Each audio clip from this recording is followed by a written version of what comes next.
Welcome to my channel. I'm just a dad doing dad stuff. It is 2025, and this is the Halloween season. Well, not usually for me. Usually I don't get started till September. But my garage, I'm having a new garage built where I usually put the haunted house. So I'm not sure if I'm even going to have a haunted house this year because of space issues. But if I'm able to have a haunted house, I'm going to do it, and I want to be able to just kind of plop stuff into space as fast as I can. Normally, I would actually build the maze and then build the stuff into the maze, or at least that's how I've done it for the past 2 years. But this year, I'm going to just kind of modular plop in different ghosts and ghouls and scares and all kind of things. This is a drop mechanism. This is a new one. It is actually the third one that I've built like this. And I've solved a few of the problems from the previous one. The first one that I built was similar to this, but it dropped a picture frame, and then there was a ghost behind it, and the lights would go off, and there would be a scream. Um, and then last year I did one that looked exactly like this, except with a slightly larger motor and a Fright Props prop controller, which I love. Shout out to Fright Props, best stuff. But Fright Props controllers are expensive. I didn't need it to make sound. And again, I love Fright Prop stuff. I use a lot of Fright Prop stuff. I'm going to use more Fright Prop stuff. I've already bought stuff from Fright Props for this year, but this guy doesn't need a Fright Props microcontroller. And I'm on a budget, so I tried to make this as cheap as I can. This is now the first thing I did was I made the drop larger, so this stick right here is 3 foot, so that'll give me 3 foot of drop when the motor goes off. The motor is slightly smaller. It is a linear actuator that could push about 160 pounds. And you need that weight because the weights will multiply, depending on what you have hanging off of there, and then pulling at an angle makes the weights funny sometimes. But that will push and pull 160 pounds. This is the new controller, and this is a fraction of the cost of a Fright Props. Again, I love Fright Props stuff, but I just need this to go back and forth. I don't need any sound or anything else to happen. I don't need a programmed show. I just need this to go back and forth on command. And the last thing is I have a small PIR sensor over there. Again, I prefer the Fright Props sensors, but I just wanted to try something else this time. So I got a small PIR sensor. But what I didn't realize is that they're not set up to trigger haunted house props. They're more for turning lights on and off. So what it does is if it senses motion, it just remains on. It never resets to reset the prop. So to fix that, I put a cone around it so it can only sense motion from the top of that cone. All right, here's a closer look at this. This is a VLC30 double relay module. The wiring on relays still confuses me. I would explain how to do this, but I off the top of my head, I really had to look at a lot of different diagrams to really wrap my head around it. But I got it working. And another feature that I did last year, I had this. You see this angle? This is so that the gravity will actually pull it back when it gets to a certain. It'll pull the fulcrum back to a certain. And it will just kind of drop by itself, the stick here, when it gets to a certain length. So that's why this is at an angle.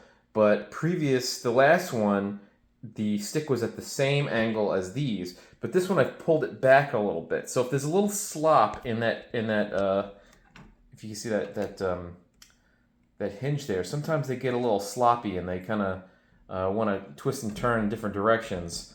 But this, now the stick can't. It always has to return back to, this is a magnet holding it on, that's from last year too. It has to return to that magnet. It can't, even if it wibbles or wobbles a little bit, these railings kind of prevent it from not hitting the magnetic strip there. Okay, and it's all plugged in. So let me see if I can get this all in frame here and set the motion sensor off. Okay, and it goes down. It drops about 3 feet. And then the program, this is the timer.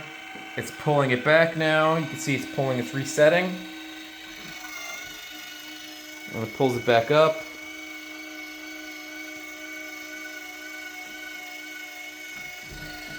Right, and the gravity pulls it, resets. And then this resets closer.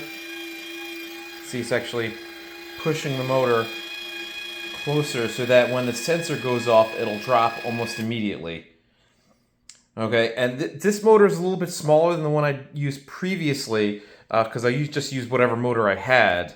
But just by the nature of having a smaller linear actuator, it's faster. So previously, I've been playing around with voltages to get them to go faster because a lot of these will take multiple amperages, multiple voltages. So you just got to check the specs to make sure you're not running too much current through it and burn it out. But my larger motors would take way. So this is running off of 5 amps, right? But my other motors would go up to 40 amps, which is not a regular thing. I actually had to find ballasts from lamps, from fluorescent lamps that would go that high, and the higher amperage would make the motors go faster. But just for the nature of this being smaller, it moves faster with a smaller amperage. Right now, you probably could run, but I don't know how much this little relay will take. I'm using the power supply that is recommended. I know there was a range also this will take, but I wanted to make sure that I was kind of right in the middle so that I didn't burn this guy out. And that's it. That's my new drop with my new improvements over my previous 2 drops. Now again, this has to go up high, like in the rafters or in a tree. You don't want someone getting whacked in the head with this thing. It's got to go higher than someone would get whacked with. And then you just kind of could drill a hole right here. And I had it with spiders actually coming down from the rafters last year. And the Fright Props one was, the Fright Props controller was just overkill. And then also you kind of have to program the shows by hand. So you kind of got to just time it by hand. And this one goes by milliseconds or whatever the countdown clock is going by. I'm not really sure if it matches up with seconds or milliseconds, but it's the countdown is precise. It's the same every time because you have to type it in by the number of counts that it goes. So every time this program is going exactly the same. There's no chance of this motor overextending or underextending during the course of several shows, in other words. So this is actually, for this specific purpose, it's more accurate.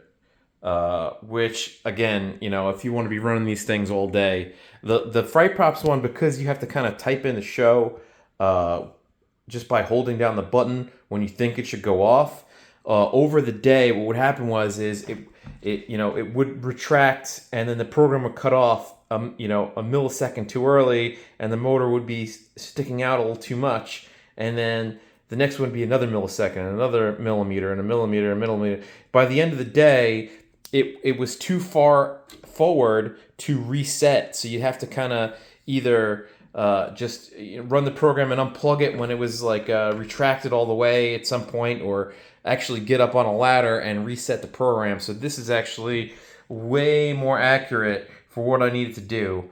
But look, I'll recommend Fright Props all day long. So don't take this as a knock against them. But the set timer counting down is way more precise. And so that's it. That's my new and improved Drop Mark III.